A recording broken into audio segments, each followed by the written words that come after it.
ตอนที่78ทักษะสร้างสรรค์จริงๆข้าก็ไม่ได้คิดจะปิดบังอันใดหรอกเพราะทักษะนี้มันก็เป็นของแค่สกุลเกาเท่านั้นเกาซานเวยเอ่ยออกมาอย่างเรียบเฉยทั้งผู้อาวุโสเกาและหลิงเฉินเองก็รู้ดีอยู่แล้วว่าถึงแม้ว่าจะมีผู้ใดรับรู้ถึงแก่นแท้ของทักษะนี้ไปก็ทำอันใดไม่ได้อยู่ดีเพราะว่ามันเป็นทักษะที่มีเพียงสายเลือดสกุลเกาเท่านั้นที่จะสามารถฝึกฝนมันได้เพราะเช่นนั้นความลับของทักษะสร้างสรรค์มันแทบจะไร้ค่าสำหรับคนธรรมดาเพราะเช่นนั้นเกาซานเวยก็ไม่จำเป็นต้องปิดบังอันใดผู้อาวุโสเกาขอรับข้าน้อยขอพูดเรื่องที่ข้าน้อยรู้ก่อนผิดถูกอย่างไรท่านช่วยชี้แนะได้ทักษะสร้างสรรค์เป็นทักษะพิเศษที่จะสืบทอดต่อกันมาของสายเลือดเจ้าศาสตราความสามารถของมันคือการแฝงพลังวิญญาณลงไปภายในอาวุธที่สร้างขึ้นมาหลิงเฉินพูดสิ่งที่ตนเองพอจะรู้ออกมาโอ้เจ้ารู้ขนาดนั้นเลยงั้นหรือข้าสังเกตเห็นว่ากระบี่ของพวกทหารที่เมืองเจิ้งโจวนั้นมีพลังวิญญาณแฝงอยู่ข้าเลยพอจะเดาได้ว่านี่ต้องเป็นทักษะของเจ้าศาสตราที่สืบทอดกันมาตามสายเลือดอย่างแน่นอนมันก็ถูกแต่มันก็ไม่ถูกทั้งหมดซะทีเดียวถ้าจะให้พูดให้เข้าใจง่ายๆคือทักษะสร้างสรรค์ที่สืบทอดกันมาในตระกูลเก่าของข้าความสามารถของมันคือการแฝงพลังวิญญาณลงไปภายในวัตถุต่างหากวัตถุหรือขอรับลิงเฉินตื่นตระหนกเล็กน้อยตามความเข้าใจของเขาทักษะสร้างสรรค์ของสกุลเกาเป็นการแฝงพลังวิญญาณลงไปในขณะที่สร้างอาวุธขึ้นมาแต่ว่าที่แท้จริงแล้วเมื่อคือการแฝงพลังวิญญาณลงไปภายในวัตถุท่านั้นหรือว่าลิงเฉินทำท่าทางราวกับนึกว่าบางอย่างขึ้นมาได้เมื่อได้สังเกตเห็นใบหน้าของเด็กหนุ่มที่แสดงออกมาเช่นนั้นผู้อาวุโสเกาที่นั่งอยู่ก็ยกยิ้มออกมาให้เห็นใช่แล้วอย่างที่เจ้าคิดนั่นแหละ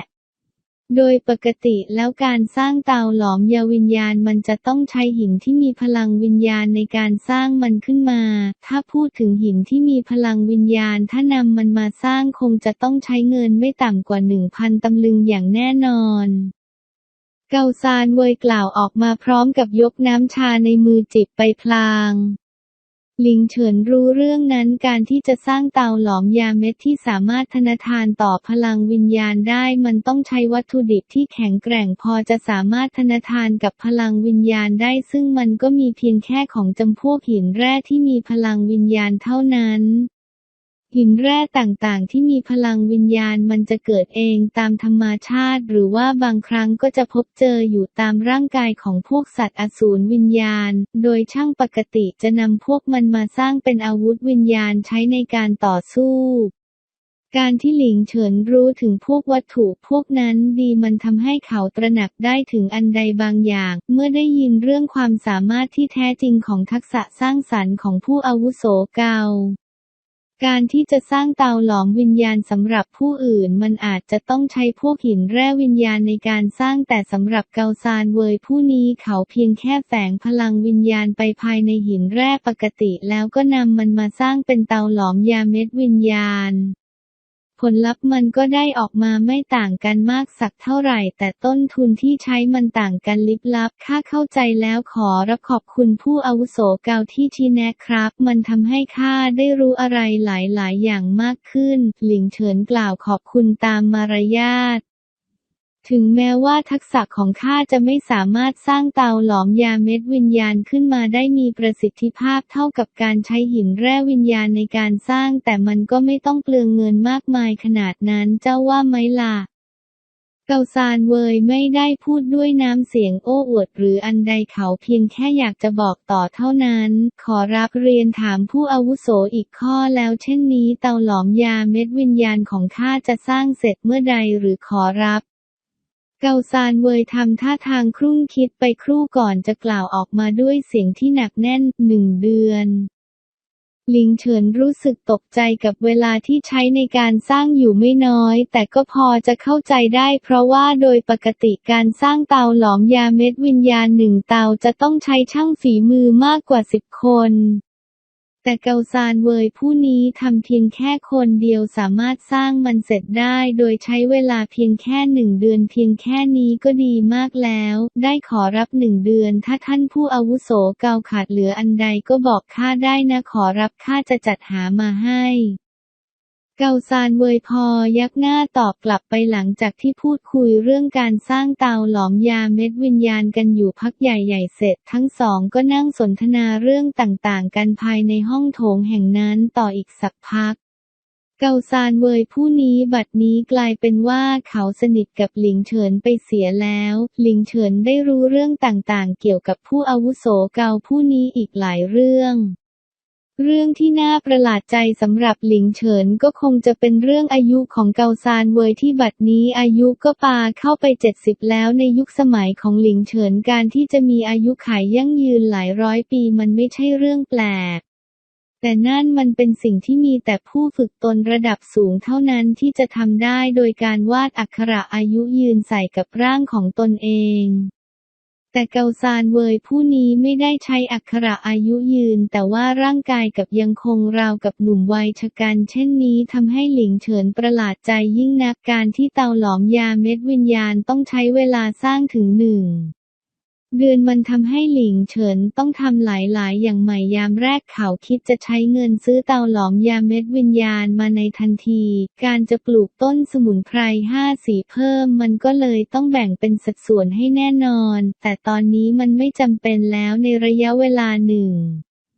เดือนสามารถปลูกสมุนไพร5 สีเพิ่มได้อีกหลายต้นเมื่อถึงเวลาที่เตาหลอมยาเม็ดวิญญาณสร้างเสร็จหลิงเฉินก็จะมีใบของสมุนไพร5 สีจำนวนมากพอที่จะหลอมยาเม็ดจืดสู้โดยใช้ได้อย่างไม่ขาดมือในยามเที่ยงวันสมาชิกทุกคนภายในคฤหาสน์ของหลิงเฉินก็กำลังทำหน้าที่ของตนเองอยู่เกาซานเวยและก็อยู่ภายในห้องที่หลิงเฉินจัดเอาไว้ให้เพื่อสร้างเตาหลอมยาเม็ดวิญญาณป้าเยี่ยและเยี่ยเหมยกำลังทำความสะอาดคฤหาสน์หลังใหญ่อยู่ลู่หมิงลู่หนิงและเกาจงกำลังช่วยลุงเยี่ยในการขนไม้มาเพื่อสร้างอันใดสักอย่างขึ้นมายามนี้เป็นเวลาที่หลิงเฉินจะปลีกตัวออกจากทุกอย่างแล้วไปนั่งอ่านตำราอย่างสงบที่ห้องตำราภายในคฤหาสน์ภายในห้องธรรมดาที่โต๊ะหน้าต่างบานใหญ่ที่เปิดอยู่มองทอดยาวออกไปจะเห็นภูเขาชิงลู่ตั้งตระหง่านงดงามอยู่หลิงเฉินที่นั่งอ่านตำรา2 เล่มเดิมอยู่ภายในห้องที่เงียบงันเสียงของสายลมยามเที่ยงวันพัดผ่านเข้ามาจากทางหน้าต่างทำให้สมองของหลิงเฉินว่างเปล่าเมื่อลองอ่านตำราพวกนี้ไปนานเข้าดวงตาทั้งสองข้างก็เริ่มคล้อยต่ำลงความถี่ในการกระพริบก็เริ่มเชื่องช้าการที่ต้องนั่งอ่านหนังสือเดิมๆที่อ่านจบซ้ำไปแล้วไม่รู้ตั้งกี่รอบในยามกลางวันเช่นนี้มันช่างเป็นสิ่งที่น่าเบื่อสำหรับหลิงเฉินจริงๆไม่นานนักหลังจากที่ร่างนั้นถูกสายลมยามกลางวันเย้าหยอกมาสักพักร่างน้อยๆของหลิงเฉินที่นั่งอยู่ก็เริ่มฟุบราบไปกับโต๊ะดวงตาทั้งสองเริ่มพับปิดลงอย่างสนิทสติหลุดเข้าไปในภวังค์แห่งการหลับไหลทันทีในขณะที่หลิงเฉินหลับอยู่เขาเห็นภาพบางอย่างโจรขนาดใหญ่ที่เต็มไปด้วยผู้คนมากมายร่างของสตรีที่ส่งกลิ่นหอมของดอกไม้ออกมาจากร่างกายมันทำให้จิตใจของเขารู้สึกอบอุ่นอย่างบอกไม่ถูกนายน้อยเสียงอันคุ้นเคยดังไม่ผ่านเข้ามาภายในหูดวงตาทั้งสองข้างที่กำลังพับปิดอยู่ของหลิงเฉินเปิดขึ้นอย่างช้าๆเขาหลุดออกมาจากห้วงภวังค์แห่งความฝันทันทีบัดนี้รอบกายของหลิงเฉินกำลังมีแสงจากดวงอาทิตย์อัสดงที่เปล่งประกายทอแสงสีส้มอมแดงปกคลุมไปทั่วทั้งห้องตำราแห่งนี้หลิงเฉินที่หลุดออกมาจากภวังค์แห่งการหลับไหลได้พยายามตั้งสติของตนเองแล้วกวาดมอบไปรอบกายอันใดกันข้าหลับไปตั้งแต่เมื่อใดกันเนี่ยหลิงเฉินอุทานออกมาด้วยเสียงที่เรียบเฉยเขาไม่รู้ด้วยซ้ำว่าเขานั้นเผลอหลับไปนานขนาดไหนแล้วเป็นอันใดหรือเปล่าเจ้าคะนายน้อยเสียงที่ปลุกหลิงเฉินขึ้นมาจากการหลับไหลดังขึ้นมาอีกครั้งเด็กหนุ่มที่สวมใส่อภรณ์สีดำได้ปลายตาไปมองด้านขวาร่างของนางเยี่ยกำลังยืนมองตนพร้อมกับส่งสายตาเป็นห่วงท่านป้าเยี่ยท่านมาได้อย่างไรขอรับ หลิงเฉินถามออกไปอาการงัวเงียพลางกับนิ้วมือทั้งสองข้างยกขึ้นมาขยี้เข้าไปที่ดวงตาข้าเห็นว่านายน้อยไม่ลงไปสักทีเลยขึ้นมาตามเพื่อให้ไปทานอาหารเย็นเจ้าคะถึงเวลาแล้วงั้นหรือขอรับท่านป้าลงไปก่อนเลยขอรับเดี๋ยวข้าจะตามลงไปหลิงเฉินตอบกลับไปเขาต้องการใช้เวลาในการตั้งสติก่อนจะลงไปนางเยี่ยก็ได้ออกจากห้องตำราไปเพื่อจัดเตรียมความพร้อมของโต๊ะอาหารอีกครั้งหลิงเฉินที่นั่งอยู่เพียงผู้เดียวก็ยกมือขึ้นมาจับเข้าไปที่ใบหน้าของตนเองเมื่อครู่มันอันใดกันความฝันเงินหรือหลิงเฉินพึมพำกับตนเองถึงสิ่งที่เห็นเมื่อครู่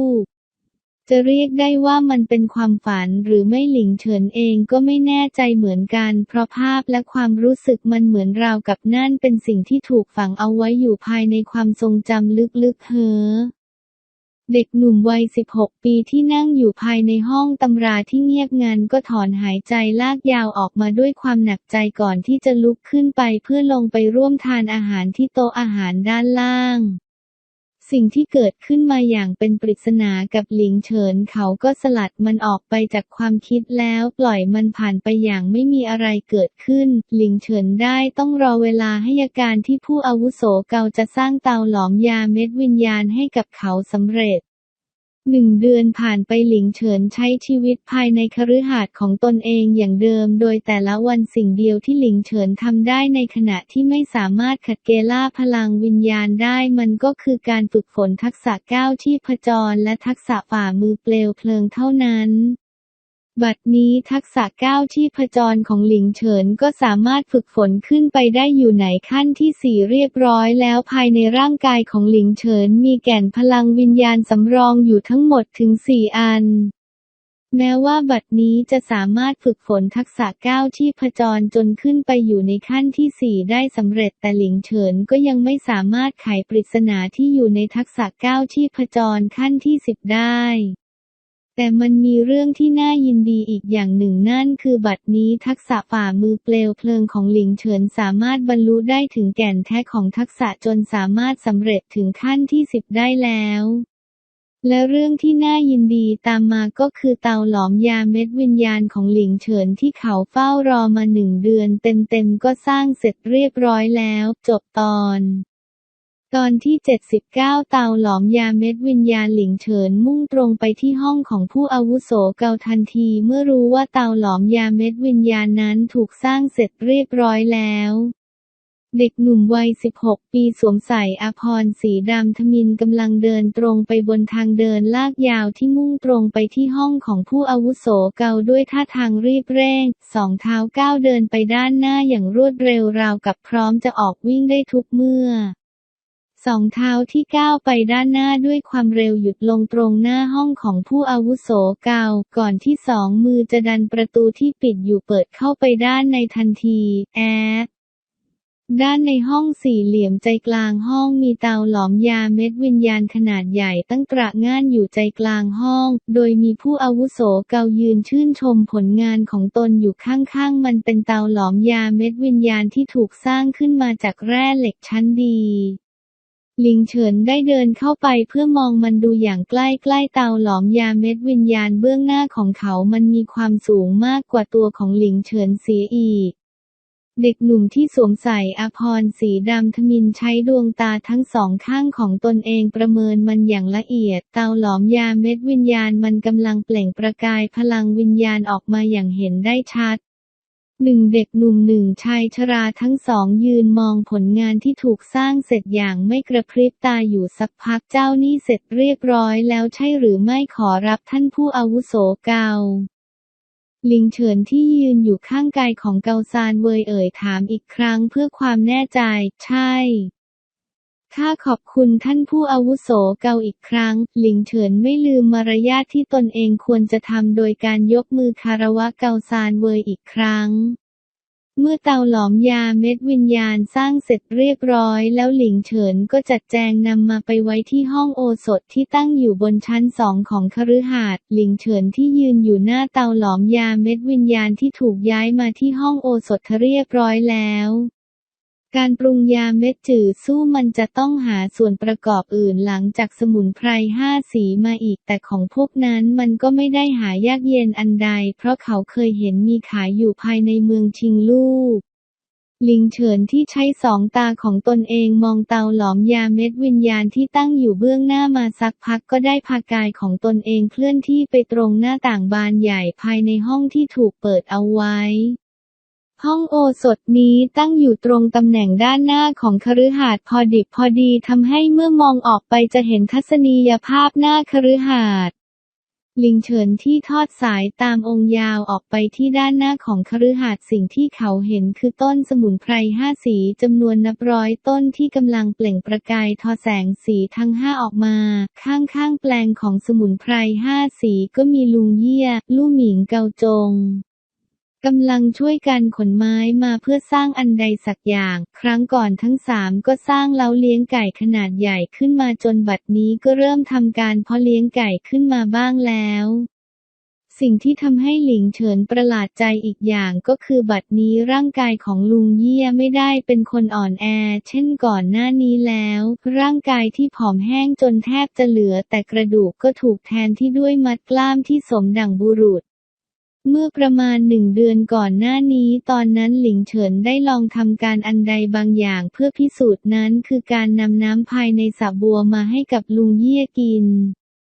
ก่อนหน้านี้หลิงเฉินได้รู้เกี่ยวกับความลับของน้ำภายในสระมันได้รับการเสริมความพิเศษด้วยพลังของปลามังกร7 สียามนั้นเจ้าปลาน้อยบอกกับเขาว่าน้ำภายในสระมันจะมีความพิเศษในการทำให้พืชพันธุ์เจริญเติบโตได้รวดเร็วและมีความสามารถในการฟื้นฟูพลังวิญญาณแต่ไม่คิดว่าเมื่อให้ท่านลุงเยี่ยกินไปแล้วมันจะทำให้ร่างกายที่ฟื้นฟูขึ้นมาได้เช่นนี้หลิงเฉินตั้งใจจะก่อตั้งพรรคขึ้นมาแต่เขาจำเป็นต้องหายอดฝีมืออีกหลายคนมาเข้าร่วมก่อนที่จะสามารถก่อตั้งขึ้นมาได้แต่ตอนนี้หลิงเฉินตีสนิทจนได้เกาซายเวยมาเป็นช่างตีดาบได้แล้วตอนนี้ตำแหน่งที่คฤหาสน์หลังนี้ขาดคือผู้ใช้อักขระสายการแพทย์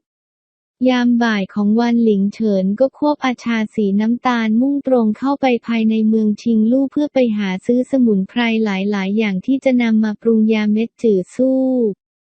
หลังจากใบของสมุนไพร5 สีแล้วการหลอมยาเม็ดจื่อสู้ขึ้นมาต้องใช้สมุนไพรพื้นฐานอีกถึง5 ชนิดในการหลอมแต่พวกมันก็ล้วนแต่เป็นสมุนไพรที่ร้านยาประจำเมืองมีขายอยู่แล้ว